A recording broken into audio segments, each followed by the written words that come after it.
Most of us think our personality just happened, that we were born this way, introverted, emotional, independent, or anxious.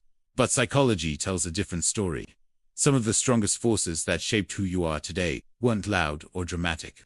They were quiet childhood experiences, moments you might not even remember clearly, but they silently taught you how to trust, how to love, and how to react under pressure. If even one of these feels familiar, you're about to understand yourself on a much deeper level. Did you ever hear the phrase, "You're so mature for your age"? Maybe you were the one who handled responsibilities early. You learned to stay calm, to manage situations, to be the person others could rely on. Children like this don't just choose to be independent, they adapt to become it.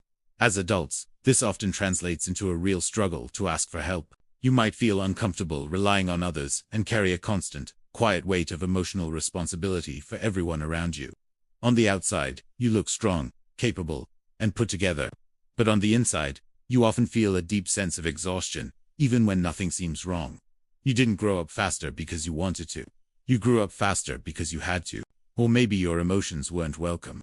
When you were sad, angry, or scared, you were told you were overreacting, being too sensitive, or just making things bigger than they were. So, you learned to quiet yourself down. You didn't stop feeling those things. You just stopped showing them. Over time, this creates adults who constantly question their own emotions. You might minimize your own pain, or apologize for needing anything at all. You might tell yourself, "I shouldn't feel this way," or "other people have it so much worse." But emotions that are ignored don't just disappear.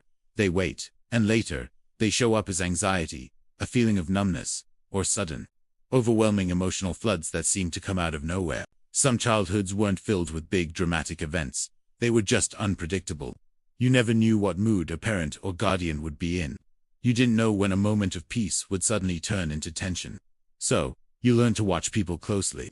You learned to read the room, to sense shifts in energy, to stay alert for the slightest change. As an adult, this hypervigilance often turns into overthinking. It becomes a constant, low-level anxiety and a real difficulty in just relaxing and letting your guard down, even during calm, safe moments. Your nervous system learned very early on that staying alert was the key to staying safe.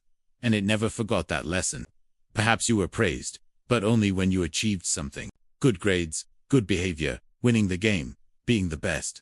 Love and approval felt conditional. They were things you had to earn.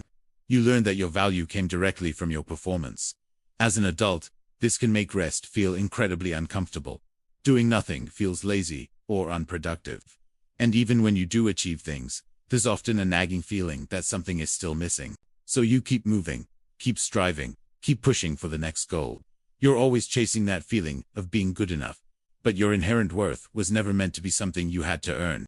Then there's the experience of being surrounded by people, yet feeling completely, emotionally alone. Maybe no one ever really asked how you were feeling. No one noticed when you became quiet and withdrew. No one sat with you in your sadness or confusion. So you learned to handle everything on your own. As an adult, this often shows up as extreme self-reliance. You're private, you're independent, and you're perfectly comfortable being alone. But vulnerability feels strange, almost dangerous. And even when you have people around you offering support, your first instinct is still to carry everything by yourself, because that's what you've always done. Maybe you were the good child, the quiet one, the easy one. You learned not to ask for much. You didn't cause problems. You figured out that being small and invisible kept things calm and peaceful. As an adult, this can make setting boundaries feel incredibly difficult. Saying no feels heavy, like you're about to disappoint someone. You spend a lot of energy worrying about what others think, often at the expense of your own peace and well-being. Because somewhere deep down, you learned a powerful lesson. Your needs always come second. Some children learn to self-soothe very early. Not because it's a healthy skill they were taught, but because no one else was there to soothe them. You learned to distract yourself, to retreat into your own mind, to become mentally independent from the world around you. As an adult, this can look like emotional distance. You might feel more comfortable in isolation, or find yourself escaping into your thoughts, your work, or your phone. You essentially became your own safe place. That strength is what helped you survive. But it can also make true closeness feel overwhelming, because you were never taught that another person could be a safe place, too. If any of this has resonated with you, there is something incredibly important to remember. These experiences didn't break you, they shaped you. Your awareness, your independence, your depth, and your resilience were all forged in these quiet moments. But understanding where these powerful traits come from gives you a choice. You can keep surviving the way you learned to, on instinct alone. Or, you can begin responding to your life with new awareness. You can choose to heal. Nothing about you is random, and nothing about you is too much. If you grew up feeling alone, unseen, or misunderstood, please know this: you are not alone now. Understanding yourself is the first step toward building the life you truly deserve. Thanks for watching.